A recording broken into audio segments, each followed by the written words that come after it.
अभी बहुत कुछ बोलने के लिए है ही नहीं, वरना हम आपको बताते कि हम तो तंग आ गए हैं, कमा लें या पेट्रोल डलवा लें। 500 रुपये बंदे की दिहाड़ी हो तो 500 रुपये का तो पेट्रोल डल जाएगा। क्या बोल सकते हैं आप ये बताएं, बस गरीब बंदा क्या करेगा इस चीज़ के ऊपर, जिसकी सैलरी 20-25 हज़ार रुपये, कुछ भी नहीं कर सकता वो बेचारा। पेट्रोल डलवाएगा, घर के खर्चे चलाएगा।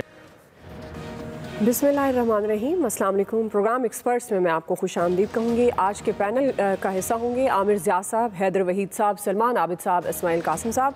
प्रोग्राम की जानिब बढ़ेंगे नाज़रीन। मुल्क भर में तूफ़ानी बारिशों और सैलाब की तबाहकारियाँ जारी हैं। अवाम का बुरा हाल है। मुतासरा इलाकों में खाने पीने की चीज़ें नहीं हैं, अद्वियात की किल्लत है, बुनियादी सहूलियात का फुकदान है और इसके बावजूद गवर्नमेंट ने तबाह हाल अवाम पर फिर पेट्रोल बम गिरा दिया है। चाहिए तो ये था कि इस मुश्किल घड़ी में अवाम को खाम तेल और डॉलर की कीमत कम होने का फ़ायदा दिया जाता और तवक्को भी यही की जा रही थी कि पेट्रोलियम मसनूआत 10 रुपये फ़ी लीटर सस्ती होंगी।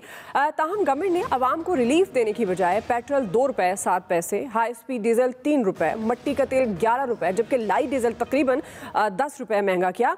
इसके बाद पेट्रोल पर लेवी 20 रुपये से बढ़ाकर 37.5 रुपये फ़ी लीटर हो गई है। गुज़श्ता रोज़ नेपरा ने महंगी बिजली मजीद 4 रुपये 34 पैसे फ़ी यूनिट महंगी की है। महंगाई पहले ही गुज़श्ता 49 साल की बुलंद तरीन सतह 27.26% तक है। ताहम आज प्राइम मिनिस्टर ने 200 के बाद 300 यूनिट तक बिजली इस्तेमाल करने वाले सार्फिन पर फ्यूल सरचार्ज ख़त्म किया है।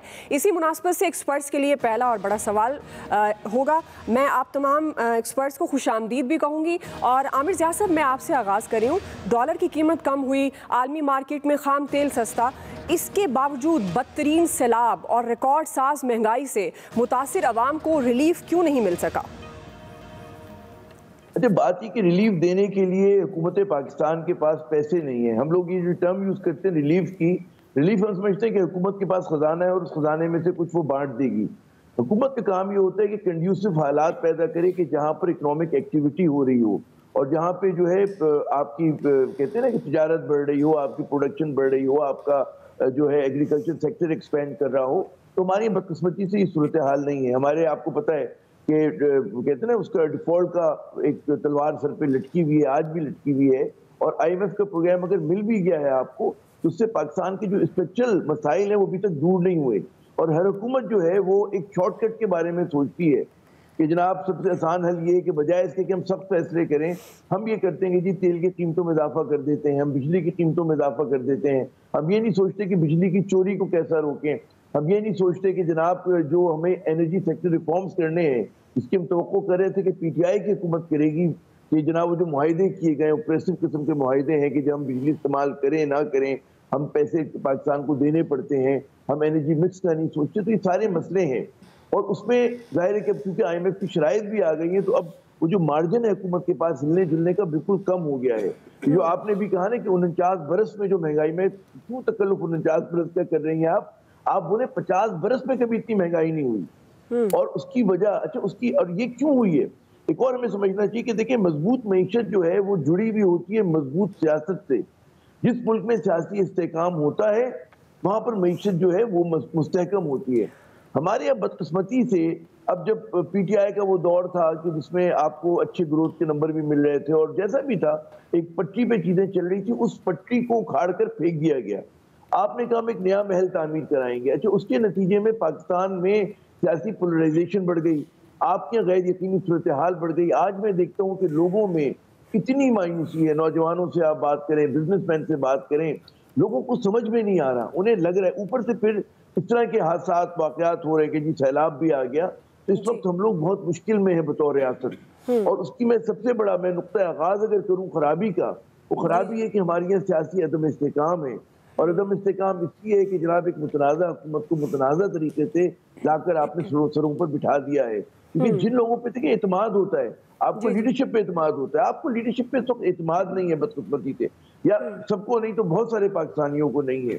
वो समझते हैं कि जनाब ये वो चेहरे हैं कि जो टेंटेड विद करप्शन एलिगेशंस हैं। और ये कोई मुबालगा आ रहा ही नहीं है कि पीपल्स पार्टी ने नून लीग के रहनुमाओं के खिलाफ बनाए, नून लीग ने पीपल्स पार्टी के खिलाफ बनाए। तो ये तमाम लोग जो है हमें एक साफ सुथरी, मैं आखिरी जुमला कहूंगा कि पाकिस्तान के अवाम खेलने को चांद सितारे नहीं मांगते। हम कहते हैं कि अगर हमें दुरुस्त करना है मुल्क को तो मेरा नुक्ता आगाज सिर्फ एक होना चाहिए, वो ये कि ईमानदार क़यादत, कॉमन सेंस वाली, अरस्तू और मुकरात भी नहीं चाहिए हमको। अरस्तू और मुकद्दमी का ही हमें चाहिए कॉमन सेंस के भाई जो मुल्क को सीधी राह पे चला सके, चालाकियां ना करते हो। अगर वो आएंगे तो मईशत ठीक होगी। और मईशत जो आप कहती रिलीफ, मुझे नजर नहीं आता कि हुकूमत रिलीफ देने की पोजीशन में है, न मईशत को बहाल कराने की पोजीशन में। मुझे आने वाले दिन पाकिस्तान के लिए बहुत सख्त नजर आ रहे हैं हर सतह पे। जी सही जी। सलमान आबिद साहब, जिस तरह आमिर ज़िया साहब कह रहे हैं कि सियासी अदम इस्तेहकाम है, ज़ाहिर है वो जुड़ा है, तो सियासी इस्तेहकाम होता नज़र नहीं आ रहा, तो इसका मतलब है ये महंगाई मज़ीद बढ़ेगी, आम आदमी किसी किस्म की तवक्को ना रखे गवर्नमेंट से।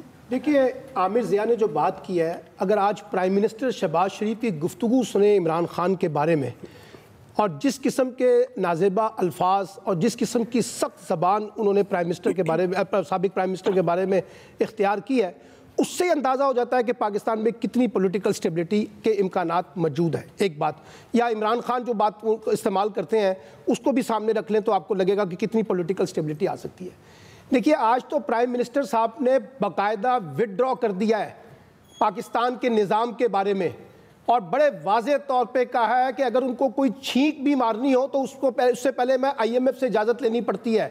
हम मफलूज हो चुके हैं, हम बेबस हो चुके हैं, हम लाचार हैं, हमारे पास कोई अपने फैसले करने की ताकत नहीं है। अगर मैं प्राइम मिनिस्टर हूँ, मेरा दिल करता तो मैं पता नहीं क्या क्या चीज़ें सस्ता कर देता। ये जो बेबसी है, ये पाकिस्तान के उसी सियासी निज़ाम की बेबसी है जिसका जिक्र अभी आमिर ज़िया साहब कर रहे हैं कि हमने सियासत को कहाँ पहुँचा दिया है। और आप जो माशी फैसलों की बात कर रहे हैं, ये बिल्कुल ठीक है कि कहीं पॉलिटिकल स्टेबिलिटी होगी तो इकोनॉमिक्स ग्रो करेगी, लेकिन सवाल ये है कि कौन सी पॉलिटिकल स्टेबिलिटी? एक रूलिंग एलीट तबके की पॉलिटिकल स्टेबिलिटी, ये जो ख़ानदानों में बटी हुई सियासत है, इसकी हम स्टेबिलिटी की बात कर रहे हैं, इनके माली मफादात की बात कर रहे हैं, इनको हम ताकतवर बनाना चाहते हैं। सवाल मैं फिर बार बार ये कहता रहा हूँ इन्हीं प्रोग्रामों के अंदर, हमारा निज़ाम जो है वो एक बड़ी सर्जरी चाहता है। ये आप चाहे मईशत के मामलात हों, चाहे सियासत के मामलात हों, चाहे कानून के मामलात हों, चाहे आम आदमी के मामलात हों, सबसे बड़ा मसला ये है कि जमहूरियत जो है और जो सियासत होती है वो चलती है इस्लाहात के ऊपर।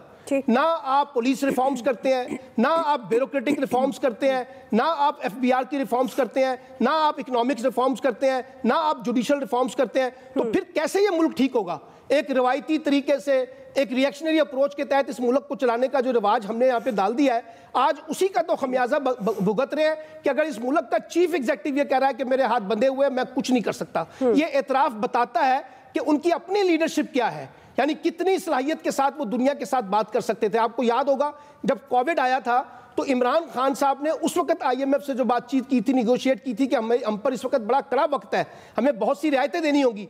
ये जो मौजूदा हुक्मरान इस वक्त है, क्यों नहीं इन्होंने IMF से बात की कि जनाब इस वक्त जो पाकिस्तान में सैलाब की तबाहकारियां हुई हैं, हम इस पोजीशन पे नहीं है और कि हम इतना बड़ा अजाब जो है लोगों पर महंगाई का या फलां का डाल सके। और अब आप देखिए IMF का बजट मंजूर हो गया ना, इंस्टॉलमेंट भी आ गई है, शादियाने भी बजा दिए, लड्डू भी बांट लिए। क्या इससे मुल्क में आम आदमी की इकॉनमी को कोई हमने फर्क डालना है?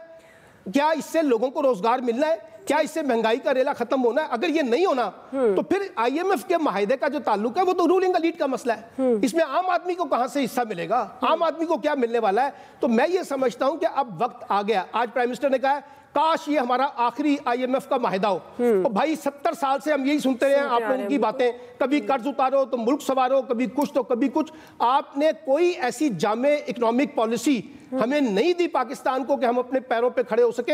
हम सब ने यहाँ लूटमार की है, करप्शन की है, बदनवानी की है और इस गंगा जमुना में अपने हाथ धोए, और उसका नतीजा ये है कि मिफ्ता इस्माइल के बकौल हमें बड़ी शर्मिंदगी होती है कि हर साल जाके हम IMF के सामने भीख मांगते हैं। तो ये अगर इस एटीट्यूड से अपने रूलिंग एलीट ने मुल्क चलाना है तो फिर इस मुल्क का अल्लाह ही हाफिज़ है, जो कुछ हो रहा है वो जस्टिफाई है, क्योंकि जैसे हम चला रहे हैं वैसे ही नताइज भी हमें आ रहे हैं। फिर रोना किस बात का है, मातम किस बात का है? क्योंकि आप तो बड़े फैसले करने के लिए तैयार नहीं है। जिन तबकों पर टैक्स लगाना है वहां आप जाते नहीं है, और जिन लोगों पर टैक्स नहीं लगाना उन पर टैक्स लगा के आप समझते हैं कि हमने अपनी जिम्मेदारी पूरी कर ली है, वो फिर इसी तरह के नताइज भुगते हैं जैसे हम भुगत रहे हैं। सही। इस्माइल कासिम साहब, जैसे सलमान आबिद साहब कह रहे हैं अगर प्राइम मिनिस्टर ने बेबसी दिखाई है, वैसे हकीकत ही यही है हमारी, ना कोई हम सिस्टम बना सके, ना हम लॉन्ग टर्म कोई प्लानिंग कर सके, ना हम रिफॉर्म्स पर काम कर सके। किसी भी डिपार्टमेंट, किसी भी इंस्टीट्यूशन की अगर बात करें, कहीं पर भी हमने काम नहीं किया। अब जो सिचुएशन है, सैलाब भी है और मईशत पहले से कमज़ोर थी, अब लोग समझ रहे थे कुछ ना कुछ उनको रिलीफ मिलेगा। जब डॉलर कम हुआ, फिर उसके बाद हम खाम तेल की जब बात करते हैं, तो उसके बजाय कि आम आदमी को रिलीफ मिलता, उस तरह से गवर्नमेंट की कोई प्लानिंग क्यों नजर नहीं आई? बहुत शुक्रिया दुआ। देखिए, एक टर्म होती है विशियस साइकिल, उसका मतलब होता है कि जब आप एक चीज़ गलत करते हैं ना तो उसके वहाँ से एक साइकिल स्टार्ट हो जाता है, अगली चीज़ गलत होती है, फिर अगली चीज़ गलत होती है, एंड इट कंटिन्यूज़। बदकिस्मती से हमारे साथ कुछ ऐसा हुआ है, जो 10 अप्रैल की रात की गलती है ना वो ठीक नहीं हो सकी। देखिए मेरा वज़ीर आज़म, अगर मैं एक बंदे को, अगर मैं शहबाज शरीफ साहब को एज वज़ीर आज़म ला रहा होता ना और वो आके यहाँ पे किसी नेशनल टेलीविजन पे बैठ के ये कहते कि beggars can not be choosers, तो मैं उनको उसी टाइम कहता कि सर वो दरवाज़ा है, यू कैन वॉक आउट। ऐसे नहीं चल सकता। क्यों? क्योंकि मुझे माइंडसेट पता चल गया था कि यार ये तो बंदा ही क्रिपल्ड है, ये तो सोच ही क्रिपल्ड है, ये मफलूज इंसान है, इसकी अगर सोच इतनी गुलामों वाली है तो ये कौम को, एक सॉवरेन कंट्री को कैसे रन करेगा। नहीं किया। क्या हुआ? आपको पहले से नजर आ रहा था IMF, आपका प्लानिंग नहीं थी आपके पास, ठीक है, ये तो मैंने रिपीटेडली कहा। आपको एक वे आउट नजर आ रहा था कि हम IMF के पास जाएंगे और वहाँ से हमारा रास्ता खुल जाएगा, ठीक है। IMF ने आपको नहीं आने दिया, IMF ने आपको रोक के रखा, बिकॉज IMF को भी आपका पता था कि आपकी क्रेडिबिलिटी क्या है, ठीक है। अब देखें, डिपेंड करता है, अगले जो इन्वेस्ट कर रहा होता है ना, जो आपको पैसे दे रहा है, उसको कहीं पे ये भी चाहिए। यहाँ पे किसी ने 1000 रुपया देना हो ना, उससे 4 दफ़ा लिखवाता है कि यार वापस मिलेगा कि भी नहीं मिलेगा। आप किसी चोर डकैत को क्यों पैसे दोगे, आपको पता है नहीं मिल रहे। अब ये चीज़ें सारी रिलेट होती हैं। जब नून लीग की गवर्नमेंट थी उस वक्त भी IMF के पास थे, ऐसा नहीं था। पीपल्स पार्टी भी IMF के पास थी, इमरान खान साहब भी IMF के पास थे। नहीं, आप मेरा पॉइंट नहीं समझे। देखिए मैंने ये नहीं कहा, मैं सिर्फ जो क्रेडिबिलिटी की आप बात कर रहे हैं ना, एक्चुअली इशू ये है, जिस तरह सलमान आबिद साहब भी कह रहे हैं, हमारे पास किसी किस्म की कोई प्लानिंग नहीं है। ये जो प्राइम मिनिस्टर की बेबसी है, ये हमारा सच है। तो वही कड़वा सच है ना, तो वही मैंने पॉइंट इसीलिए कहा कि उनको दरवाजा दिखा दिया जाना चाहिए था, लेकिन आपने नहीं दिखाया और आपने कंटिन्यू किया। प्लानिंग की मैं बात कर रहा हूँ। मिफ्ता इस्माइल साहब ने अपनी एम्पायर तो खड़ी की, लेकिन वो एम्पायर का मतलब ये नहीं है कि वही सेम चीज रेप्लिकेट होगी जहां पे आपने मैसेज को एड्रेस करना है और मैसेज को रिलीफ देना है। These are two different things. हम मतलब ना, हम लोगों को समझ नहीं आती, बेसिक्स हमारे क्लियर नहीं है कि अगर एक बंदे का अपना बिजनेस उसने बड़ा अच्छा खड़ा कर लिया तो इसका मतलब है पूरे मुल्क का जाके बड़ा अच्छा कर लेगा और इन्वेस्ट कर लेगा। नहीं, बदकिस्मती से हमारी सियासत के अंदर ना क्रेडिबिलिटी का मसला है। I just completely disagree with you कि क्रेडिबिलिटी का मसला, मैं वापस अपनी बात छोड़ के आपकी बात पे चला गया हूं, बिकॉज मुझे वो बात चुभी। अब देखिए मुझे वो क्यों बात चुभी, क्योंकि क्रेडिबिलिटी की बात तो है। पूरी दुनिया के अंदर हमारा नाम पहले अगर खराब था तो वो हमारा नाम और ज्यादा खराब हुआ, जबकि हमारे जो लीडरान हैं, ये जो हमारी मुतनाज़ा हुकूमत जो है, उनकी आप पास्ट को उठा के देख लें, प्रेजेंट को उठा के देख लें और फ्यूचर प्रेडिक्शंस को उठा के देख लें, तो यहाँ पे सवालिया निशान तो है। अगर आपने सैलाब की बात की और रिलीफ की बात कर रहे हैं, तो सैलाब इवन इतने ज़्यादा जो फंड्स आ रहे हैं, कहाँ जा रहे हैं? कहीं तो नहीं, आगे तो नहीं जा रहे, आगे तो नहीं पहुंच रहे। बहुत अगले में आपको जब सैलाब का क्वेश्चन आएगा तो मैं एक्सप्लेन भी कर दूंगा कि मैं ये बात क्यों कह रहा हूँ। आगे नहीं जा रहे, जेबों को चेक कर लें, अकाउंट्स को चेक कर लें, ट्रस्ट भी बढ़ते नजर आएंगे आपको कुछ ही दिनों में। सही जी। हैदर वहीद साहब, आप मुझे सुन पा रहे हैं? ठीक है नाज़रीन, हम ब्रेक ले लें, ब्रेक के बाद हम वापस आएंगे और हमारा दूसरा सवाल होगा, इमरान खान पर दहशतगर्दी का मुकदमा हुकूमत को फ़ायदा होगा या नुकसान? राय लेते हैं ब्रेक के बाद।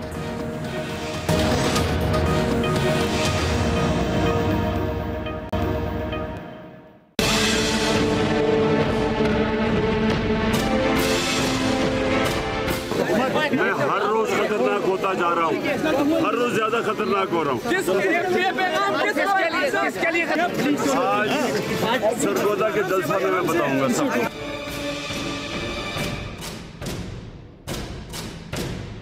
अब इनके पास वक्त है कि अपने केसेस खुद विड्रॉ कर लें, इसलिए कि जो झूठे केसेस बनाने वाले हैं उनके खिलाफ कानूनी कार्रवाई कोई नहीं रोक सकता। वो अदालतों की वजह से हम इंशाल्लाह जरूर करेंगे। नाज़रीन, साबिक वज़ीर आज़म इमरान खान को दहशतगर्दी के मुकदमे में अबूरी रिलीफ मिला। आज वो इस्लामाबाद की इंसदादी दहशतगर्दी अदालत में पेश हुए। समाअत के दौरान अदालत ने अबूरी जमानत में तौसीक़ की दरख्वास्त 12 सितंबर तक मंजूर करते हुए उन्हें 1 लाख रुपए के मुचलके जमा कराने का हुक्म दिया। मुकदमे में मजीद 4 दफात शामिल करने पर जज ने सरकारी वकील से सवाल किया कि क्या 788 जुर्म के बगैर भी दर्ज हुई है।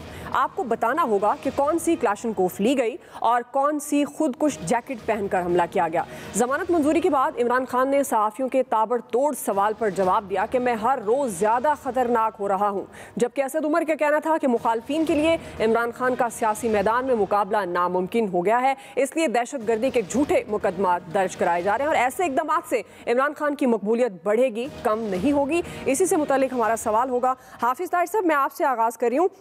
चूँकि हम बात करते हैं सियासी इस्तेहकाम जुड़ा है मुआशी इस्तेहकाम से, लेकिन हालात उस तरह से नज़र नहीं आ रहे। इमरान खान के खिलाफ दहशतगर्दी का मुकदमा, आप समझते हैं कि हुकूमत को इसका क्या फ़ायदा होगा या नुकसान? बिस्मिल्लाहिर्रहमानिर्रहीम, नहमदुहु व नुसल्ली व नुसल्लिमु अला रसूलिल करीम। देखें, इमरान खान साहब तो बड़े खुश नसीब हैं कि दहशत गर्दी का उनके ऊपर FIR है, लेकिन वो नई अदालत में पहुंचते तो अदालत कहती है 12 बजे तक उन्हें बुला लें। हमने भी झूठे मुकदमे ये भुगते हुए हैं, लेकिन हम तो 5 मिनट लेट हो जाते थे तो हमारी जमानत कैंसिल हो जाती थी, फिर सारा दिन हमें हिसाब सहना पड़ता था। तो ये तो खुशनसीब है इमरान खान साहब। बाकी बात ये है कि मैं समझता हूँ कि अभी मौजूदा हालात में, आज मैं खुद अकेला बैठा सोच रहा था कि इससे बड़ी और तबाही इस मुल्क में क्या आएगी कि 70% हमारे हमवतन जो हैं वो घर से बेघर हो गए हैं, या उनके पास खाना नहीं है, या उनके पास पानी नहीं है, या उनके पास छत नहीं है, लेकिन हमें कोई परवाह नहीं है। हम अपना अपना खेल खेल रहे हैं और हम खेलते रहेंगे, हम एक दूसरे को गिराते रहेंगे, एक दूसरे को खड़ा करते रहेंगे। और मैं तो ये कहता हूँ भाई, बाकी छोड़ दो, अपनी गरज की खातिर लोगों का ख्याल कर लो। इन्हीं पे आपने हुकूमत करनी है ना। इमरान खान साहब ने भी इन्हीं के ऊपर हुकूमत करनी है, नवाज शरीफ साहब ने, जरदारी साहब ने। तो यार ये होंगे तो आप इन पे हुकूमत करेंगे ना, ये होंगे तो आप इनसे वोट लेंगे ना। तो भाई खुदा का वास्ता है, मैं तो खान साहब से भी यही अर्ज कर रहा हूँ, और जिस दिन से ये सैलाब आया है वजीर आजम से भी कह रहे हैं, हमारा सिपा सलार अगर जा सकता है जगह जगह, तो ये हमारे सियासतदान क्यों नहीं जा सकते? क्या बलोचिस्तान में आप मुझे बता सकते हैं कहीं कोई सरदार, कोई वडेरा, कोई नवाब, कोई जो है वो नजर आया हो अपने लोगों के साथ? यही बाकी जगह पर हाल है हमारा। इल्ला माशाल्लाह चंद लोग नजर आ रहे हैं, लेकिन वो भी जो कुछ जाके कर रहे हैं वो आपके सामने है। वजीर आजम साहब जा रहे हैं तो आगे से जो लोगों का रिस्पॉन्स है, भाई अगर मकामी MPA MNA वज़रा वहां पर लोगों की खिदमत के लिए हों तो जरूरत ही नहीं है। अब दोस्त ममालिक जो आपकी मदद करेंगे या मदद करना चाहते हैं, उन पे भी रोना है। तो बात यह है कि ये मुकदमात जो हैं इनका इंजाम कुछ नहीं होता है। ये मुकदमात हम देख रहे हैं 40 साल से। ये सलमान आबिद साहब मेरे भाई हैं, आमिर ज़िया साहब, ये सब हजरात जो है इनको पता है, ये मेरे से ज्यादा जानते हैं। लेकिन अगर 3 माह के लिए हम ये सियासत मुकदमा ये बंद कर दें और ऐलान करें कि 3 माह हमने अपने लोगों की खिदमत करनी है, इनको इनके घरों में वापस लेके जाना है। आप देखें आर्मी चीफ की ये बात जो है, ये अगर अब जिंदा कौम के तौर पे होती है तो हर पाकिस्तानी सोच रहा होता कि कई साल लगेंगे इन लोगों को वापस उस जगह पे लाने पे जहाँ सैलाब से पहले थे। क्या किसी ने सोचा है? मैं समझता हूँ कि हम तो वास्ता ही दे सकते हैं, इनको मिन्नत ही कर सकते हैं। हम तो मिन्नत समाजत पार्टी हैं। मैंने तो बार बार कहा कि चौधरी परवेज इलाही साहब जो है इस पे अपना किरदार अदा करें। मैं मुमलिकत से कहते हैं ये वजीर आजम हाउस में इकट्ठे नहीं हो सकते तो चले सदर साहब अपने पास बुला ले, कोई तो बुला के बिठाए। कोई उस गरीब का ख्याल करो जिसका सब कुछ बह गया है, उसके सामने उसके बच्चे बह गए, उसके सामने उसका घर बह गया, उसका माल बह गया। तो अगर उसका भी हमें ख्याल नहीं है तो फिर क्या करें? किसके पास जाए, किससे रोए, किसका दरवाजा खटखटाए? जमहूरियत जमहूर के साथ होती है। पार्लियामेंट का मतलब ये नहीं होता कि आप पार्लियामेंट के अंदर मजे से बैठे और जिनसे आप वोट लेके आए हैं वो रोटी और पानी को तरस जाए। आपने वो बच्ची नहीं देखी जो खाली जो है वो एक देशी के अंदर हाथ मार रही है। बातें हम उमर बिन खत्ताब रज़ी अल्लाह तआला अन्हु की करते हैं, तो वो उमर तो सोया नहीं था, वो तो रोते रहे थे जब उन्हें सिर्फ ये आवाज आई कि बच्चे रो रहे हैं और खाली हंडी है। बातें हम करते हैं, पाकिस्तान को हमने इस्लामी रियासत बनाना है, मदीना की रियासत बनाना है, सही और हालात हमारे सबके सामने हैं। आप बिल्कुल ठीक कह रहे हैं। हम बातें बहुत करते हैं लेकिन अमली तौर पर हम कुछ करते नहीं। और जो बातें आप कह रहे हैं वो बड़ी आइडियल स्टेट की बातें हैं, बड़ी आइडियल लोगों की बातें हैं जो अनफॉर्चुनेटली हमें देखने को नहीं मिलता। आमिर ज़िया साहब, पहले पार्ट में आप बात कर रहे थे सियासी इस्तेहकाम होना चाहिए, तभी आम आदमी को रिलीफ मिलेगा अगर सियासी इस्तेहकाम होगा। लेकिन ये जिस तरह के मुकदमात बनाए जा रहे हैं, इमरान खान साहब कह रहे हैं मैं और ख़तरनाक हो रहा हूँ, असद उमर साहब कह रहे हैं उनका मुकाबला नहीं हो सकता। आपके ख्याल में इन मुकदमात से गवर्नमेंट मामलात को किस तरफ लेके जा रही है? पहली बात तो ये कि जो मुकदमात हैं, खुसूसन ये जो दहशतगर्दी का मुकदमा है, ये PTI झूठा कह रही है। मैं कहता हूँ बड़ा मज़ाक़ खेज़ जो है ये मुकदमा है।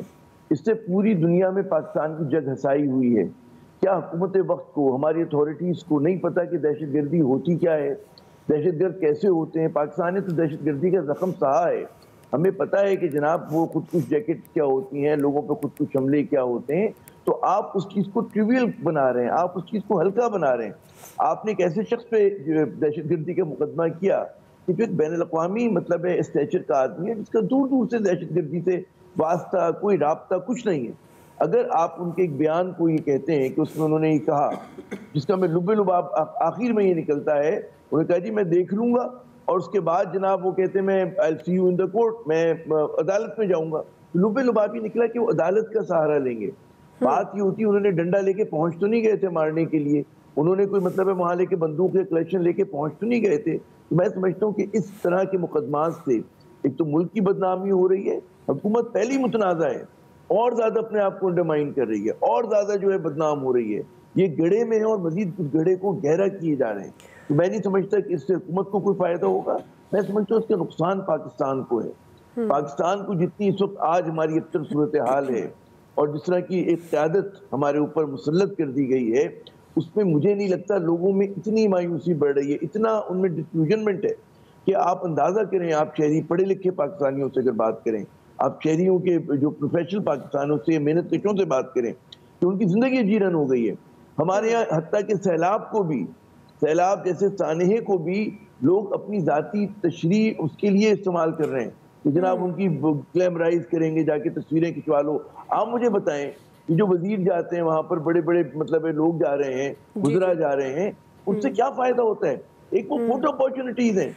आपका काम ये कि आप बैठकर उनको सप्लाई देके उनको खाना मिल रहा है, दर्द मूर हो रहा है, आप तो जाते हैं तस्वीरें खिंचवाते हैं। वो सिंध में जा रहे हैं, वो पीपल्स पार्टी के लोग जा रहे हैं, वो पीछे उनके लोगों से बात करें, कहते हैं जी ना खाना लाए हमारे लिए, ना कोई हमारा ख्याल रखा, ना कुछ किया।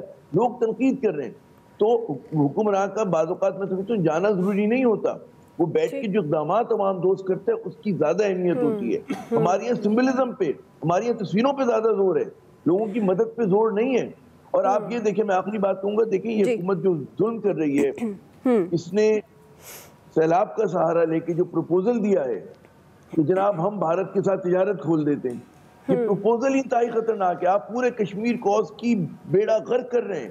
पहले कश्मीरियों के लिए हमने कोई ज्यादा काम नहीं किया। हमने इमरान खान ने पोजीशन ली थी कि जब तक 5 अगस्त 2019 के इक़दाम वापस नहीं लेते हम मामूल के जो है रिलेशनशिप दोबारा बहाल नहीं करेंगे। आप इसको बुनियाद बनाकर टमाटर और प्याज के चक्कर में, भाई हलिया टमाटर के बगैर बन सकती है।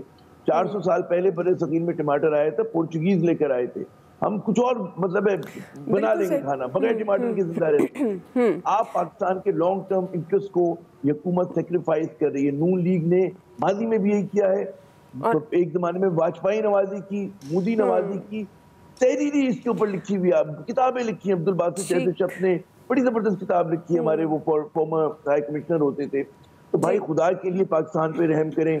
हमारा एक जस्ट कॉज है कश्मीरियों का, सईद गिलानी साहब की बरसी है।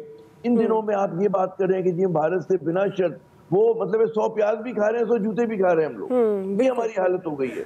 बिल्कुल आप सही मुझे तो बड़ा मतलब है हार्ट ब्रेकिंग है जी, बड़ा दिल को दुख होता है जो सही सही जी। सलमान आबिद साहब की ये बात तो सही है। ये नुकसान तो फिर किसका है? पाकिस्तान का है। अच्छा, दहशतगर्द, गद्दार, चोर, डकैत, मजे की बात ये है कि यही सारे हमारे हुक्मरान हम पर हुक्मरानी करके जाते हैं। हमारे प्राइम मिनिस्टर होते हैं जो बड़ा सबसे बड़ा ओहदा है, उसको होल्ड करते हैं और बाद में फिर यही दहशतगर्द और गद्दार बन जाते हैं। अब इस मुकदमे में आप क्या देख रहे हैं? गवर्नमेंट क्या करना क्या चाह रही है? हाफिज साहब ने कहा ना कि 3 महीने के लिए, मैं तो कहता हूँ ता हयात आमिर रज़ा साहब भी और अब मेरी तायद करेंगे, ता हयात ये गद्दारी के सर्टिफिकेट, दहशतगर्दी के इस तरह के मुकदमात, इन सब का कारोबार बंद होना चाहिए। देखिए, इमरान खान कोई टेररिस्ट नहीं है, यास्मीन राशिद टेररिस्ट नहीं है, महमूद रशीद या शफकत महमूद टेररिस्ट नहीं है, राना सनाउल्लाह टेररिस्ट नहीं है, एहसन इकबाल टेररिस्ट नहीं है। ये जिसके खिलाफ, और ये जो भी इन्होंने आमिर ज़िया साहब ने बात की ना कि इंटरनेशनल मीडिया में एक और लफ्ज़ बड़ा इस्तेमाल हो रहा है कि पाकिस्तान की इस वक्त की गवर्नमेंट जो है वो टेररिज्म को बतौर टूल इस्तेमाल कर रही है अपने सियासी मुखालफिन को कुचलने के लिए। ये ज़्यादा खतरनाक वर्ड है एक ऐसे मुल्क के बारे में जो टेररिज्म की फाइट कर रहा है, और हमारे बारे में कहा जा रहा है कि हम टेररिज्म को बतौर टूल पॉलिटिकल इस्तेमाल कर रहे हैं। एक तो ये बात समझने की ज़रूरत है। दूसरी बात है कि मिफ्ता इस्माइल साहब ने कहा हम पे बहुत दबाव है आलमी एजेंसियों का, जिसकी वजह से हमें भारत से तिजारत करनी पड़ रही है। भाई अगर ये मुल्क आपने नहीं चलाना तो फिर आलमी एजेंसियों को सुपुर्द कर दें। पाकिस्तान फैसला करे ना, पाकिस्तान की एस्टैब्लिशमेंट, पाकिस्तान की सियासी क़यादत बैठ के तय करेगा कि हमें भारत से ट्रेड करनी है या नहीं करनी। अगर आप अपने इंडिपेंडेंट फैसले खुद नहीं कर सकते और ये फैसले आलमी एजेंसियों के, आलमी इदारों के, आलमी ममालिक के, बड़ी ताकतों के दबाव पे होने हैं, तो फिर पाकिस्तान की सॉवरेनिटी का जो मसला है वो कहाँ रह गया? एक बात तो ये है। दूसरी बात देखिए, हमें एक बात समझनी चाहिए ये जो तलखी इस वक्त पाकिस्तान की कौमी सियासत में आई है ना, एक तो हमने ये समझ लिया कि सारा का सारा जिम्मेदार इमरान खान है। मैंने अभी आपके सामने शहबाज शरीफ साहब के अल्फाज गिनाए हैं, जरा उसको गिना लगा दें और देख लें कि शहबाज शरीफ साहब क्या कह रहे हैं या बाकी लोग क्या कह रहे हैं या तीसरे लोग क्या कह रहे हैं। यानी हमने एक मजाक बना दिया। कल उस वक्त जब मरियम ने कहा कि बेंच फिक्सिंग है, तो किसको अटैक किया था? चीफ जस्टिस को कहा था ना। कल जब उन्होंने कहा अपने ट्वीट के अंदर कि तराजू सीधा नहीं है, तो किसकी तरफ इशारा कर रही है ना? यानी जिसका, और ये देखिए आमतौर पर जब अदालती फैसले आ जाते हैं ना, तो दुआ उसके बाद तनकीद हो सकती है, लेकिन अदालती फैसलों के आने से पहले आप जुडिशरी पे दबाव डालें, आप अदालत पे दबाव डालें, आप जजों पे दबाव डालें।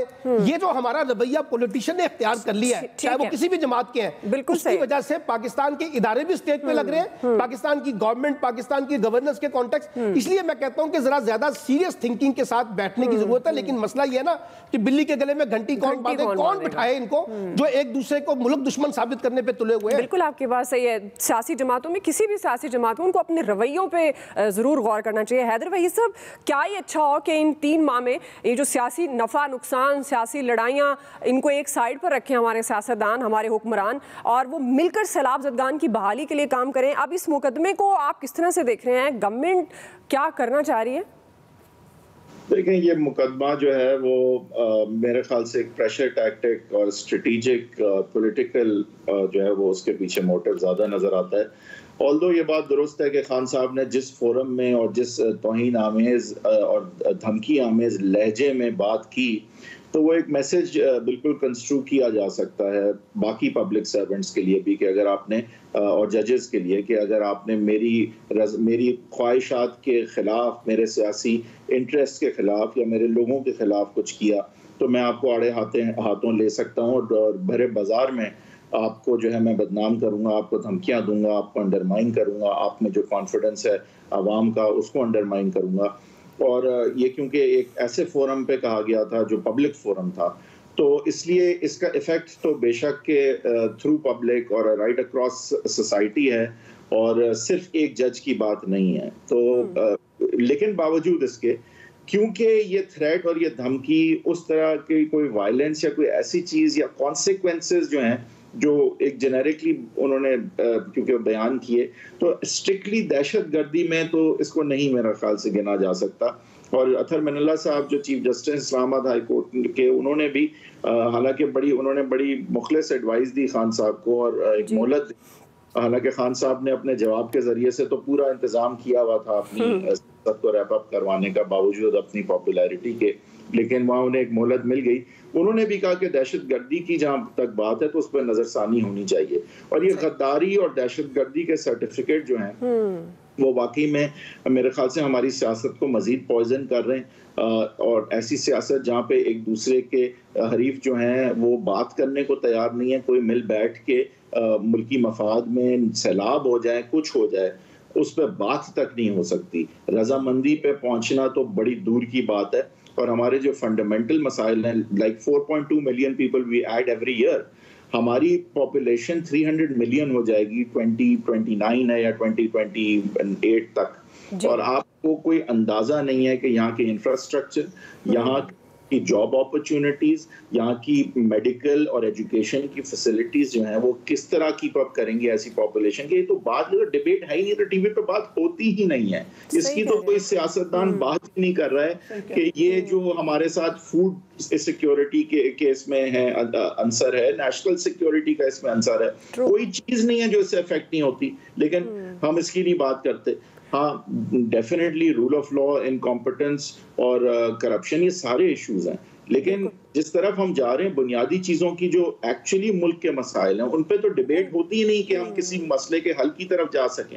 इमरान खान बुरा है, इमरान खान की बुराई में 4 ट्रेंड है, इमरान खान अच्छा है उसमें 4 ट्रेंड है, इमरान खान इमरान खान इमरान खान इमरान खान को एक आइकॉन बना दिया पीएमएल नून की इस प्रेस कॉन्फ्रेंसेस ने, और वो ये समझ ही नहीं पा रहे, उनको ये समझ ही नहीं आ रही कि इमरान खान क्योंकि एक कल्टिश फिगर हैं, तो पूरा मीडिया बैठ के जब उनको बैश करता है तो उनको फायदा होता है, जिस तरह ट्रंप को फायदा होता है, जिस तरह मोदी को फायदा होता है, जिस तरह इन लोगों को फायदे होते हैं। I think they have just gotten it wrong. Imran Khan जो है उनको जिस तरह टैकल पीएमएल नून कर रही है, I think it's a flawed policy and a flawed narrative, और वो इमरान खान हैंड्स। जी इस्माइल कासिम साहब, देखिए, तो जहाँ तक मुकदमे की बात है तो हमने मतलब वो तो एक लॉजिकल सी बात है ना, टेररिज्म वाली, मतलब कि दहशतगर्दी वाली बात के ऊपर तो मेरा नहीं ख्याल टाइम वेस्ट करना चाहिए, छोड़ दें उसको। जो इंपॉर्टेंट चीज़ है इसके अंदर, उस लाइन के अंदर, वो कस्टोडियल टॉर्चर है, ठीक है। बात वहाँ से हुई थी। तशद्दुद को एक पॉलिसी बना देने वालों से ज़्यादा ताज्जुब उन लोगों पर होता है जो इस तशद्दुद पर खामोश है। That's all about it. बाकी चीज़ तो और कुछ है ही नहीं। कैसे आप खान साहब को कह सकते हैं, उसके ऊपर मैं कह नहीं सकता। अदालत को पता है, जज साहिबान को पता है, सबको पता है कि नहीं है, और वो वहाँ पे इशू भी नहीं बनेगा उसके अंदर। लेकिन जो एक इंपॉर्टेंट पॉइंट है वो तशद्दुद वाला है, उसी की बुनियाद पर ये बयानात आए थे कि हम देख लेंगे, तो उसके ऊपर नज़रसानी होनी चाहिए, उसके ऊपर डिबेट होनी चाहिए कि वो that should never be allowed.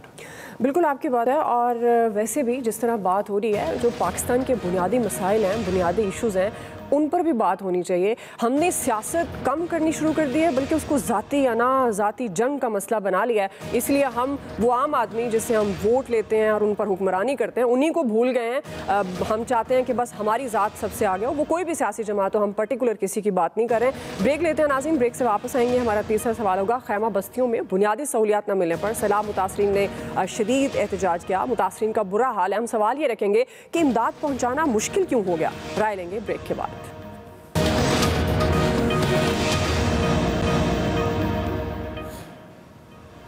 नाज़रीन, तूफ़ानी बारिशों और सैलाब से मुल्क के अजला, तबाही और बर्बादी की तस्वीर बन गए। हर तरफ पानी पानी, दरियाओं और ज़मीन का फ़र्क ख़त्म हो चुका है। सैलाब ज़दगान के लिए इमदादी सरगर्मियों का सिलसिला जारी है, लेकिन कई दिन गुजरने के बावजूद अभी दूर दराज के मुतअद्दिद इलाके हैं जहाँ तक इमदाद नहीं पहुँची, और वो अभी तक हुकूमती इमदाद के मुंतज़िर हैं। खैबर पख्तूनख्वा, जनूबी पंजाब और सिंध में कायम की गई खैमा बस्तियों में भी बुनियादी सहूलियात ना होने के बराबर है, जिसके बाद मुतासरीन की जानिब से शदीद एहतजाज भी देखने में आ रहा है। इसी से मुतल्लिक सवाल रखेंगे एक्सपर्ट्स के सामने। सलमान आबिद साहब, मैं आपसे आगाज़ करूंगी। जिस तरह मैंने जिक्र भी किया, सैलाब ज़दगान का बुरा हाल है, मुतासरीन एहतजाज भी कर रहे हैं। कुछ लोगों तक तो बहुत ज़्यादा इमदाद मिल रही है, कुछ लोग ऐसे भी हैं जिन तक बिल्कुल इमदाद नहीं पहुँच रही। मुश्किल क्यों हो गया? आपके ख्याल में कोई प्लानिंग नहीं है या क्या रीज़न है? देखिए, बड़ी सिंपल सा इसका जवाब है कि हमारे पास कोई ऐसा ठोस प्लान नहीं है जो शफाफियत पर मबनी हो, जिससे हम मुस्तहकीन या मुतासरीन तक पहुँच सकें।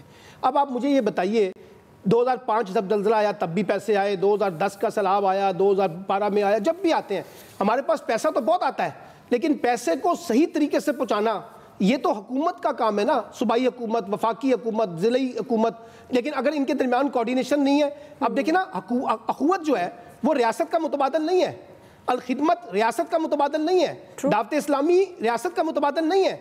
रियासत ने और हुकूमत ने मिलकर लोगों तक पहुंचना होता है। अगर ये इनके पास मैकेनिज्म नहीं है और ये सिर्फ तस्वीरों पे अपने आप को लगा लें और जाके अपनी तस्वीरें बनवाने पर ज़्यादा तवज्जो दें। और मैं आपको बताऊं, जो खबर आ रही है, जिसको पिछली दफ़ा भी आपके यहाँ पे उन्होंने कहा था कि लोग सड़कों के साथ साथ किनारों पे तो लोगों को इमदाद मिल जाती है, लेकिन दूर दराज जाने के लिए कोई तैयार नहीं है। और मुझे जो सबसे बड़ा खतरा है कि ये जितनी इमदाद, आलमी इमदाद बाहर से आ रही है, चाहे बिलावल साहब कोशिश कर रहे हैं, इमरान खान साहब कर रहे हैं, कोई और कर रहे हैं, ओवरसीज़ पाकिस्तानी है, जितने ममालिक दे रहे हैं, इनकी ट्रांसपेरेंसी का क्या मैकेनिज्म है कि इस बात को इंश्योर किया जा सके कि ये पैसा जायज़ तरीके से उन मुतासरीन को जाएगा जो वाकई आज इसके मुस्तहिक है? ये है सबसे बड़ा सवाल। जी हैदर भाई साहब, आपके ख्याल में इमदाद की दुरुस्त तकसीम क्यों नहीं हो पा रही? जिस तरह सलमान आबिद साहब कह रहे हैं, कोऑर्डिनेशन हुकूमतों के दरमियान नहीं है, सूबों, ज़िले इंतज़ामिया, वफाक और इदारों का भी कोऑर्डिनेशन उस तरह से नहीं है। आप क्या समझते हैं कि इसकी असल बुनियादी क्या वजह क्या है?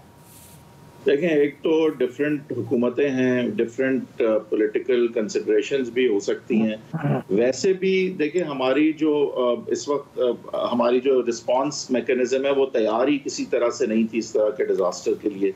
ना हमारा इंफ्रास्ट्रक्चर सस्टेन कर सकता था इसको। हमारी पॉपुलेशन के साथ जो हुआ है, और ख़ासकर लोगों की ज़िंदगियों के साथ, उनकी ज़मीनों के साथ, उनकी फसल के साथ, उनके लाइफ स्टॉक के साथ, ये एक तो अब बिल्कुल आई थिंक एक्सपेक्टेड नहीं था, अनप्रेसिडेंटेड था। हमने कभी वक्त पे डैम नहीं बनाए, हमारे इरिगेशन सिस्टम बिल्कुल पुअर हैं, और सैलाब पहले भी आए, हम एक्सपेक्ट कर सकते थे कि ये होगा, लेकिन इस पैमाने पे मेरे ख्याल से जिस तरह से ये हुआ है, एक तो ये भी बात है कि ये जो है वो इसकी तैयारी है ही नहीं यहाँ पे। फिर तैयारी नहीं है, लेकिन बावजूद इसके जो रिस्पॉन्स है वो वैसे भी कोऑर्डिनेटेड नहीं है और इतना एफिशिएंट नहीं है जिस तरह होना चाहिए। ये बड़े अफसोस की बात। हमारी प्रायोरिटीज की अगर मैं बुनियादी बात करूं, ये बुनियादी मसाइल हैं। हमने ये बुनियादी मसला डैम्स का और पानी का नहीं अब सही वक्त पे पकड़ा तो आज का दिन है, हम ना पॉपुलेशन का आज पकड़ रहे हैं, अब कल का दिन से अल्लाह हमें बचाए बस। सही, बिल्कुल आप सही कह रहे हैं। असल इशू तरजीहात का है, क्योंकि हमारी तरजीहात में ये है ही नहीं। आमिर जैसे हम माजी से कुछ सीखते ही नहीं, ना हमने तैयारी की, माजी में भी इस तरह की आफात देखी गई, लेकिन अनफॉर्चुनेटली कुछ ये नहीं नज़र आया कि कुछ सीखा हो या कोई प्लानिंग लॉन्ग टर्म की गई। आपके ख्याल में बुनियादी इशू क्या है इस वक्त के? कुछ लोगों तक इमदाद मिल रही है, कुछ लोगों तक बिल्कुल नहीं पहुँच रही? जी बिल्कुल दुरुस्त कहा आपने। मैं जो हमारे दोस्त मुझसे पहले बात कर चुके हैं मैं उनको दोहराऊंगा नहीं। मैं समझता हूँ कि हर सूबे के अपने मखसूस हालात भी हैं।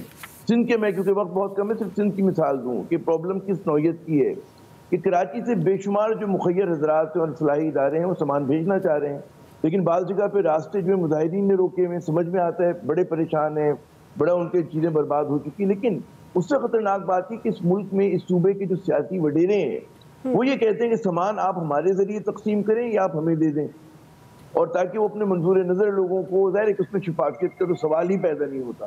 तो एक ये बहुत बड़ा इशू है। फिर बाज़ जगह ये शिकायतें मिली हैं सिंध में कि पुलिस वाले कहते हैं कि जी आप हमें रिश्वत दें और हमारा माल में हिस्सा दें। तो ये प्रैक्टिकल ऑन ग्राउंड पोजीशन है।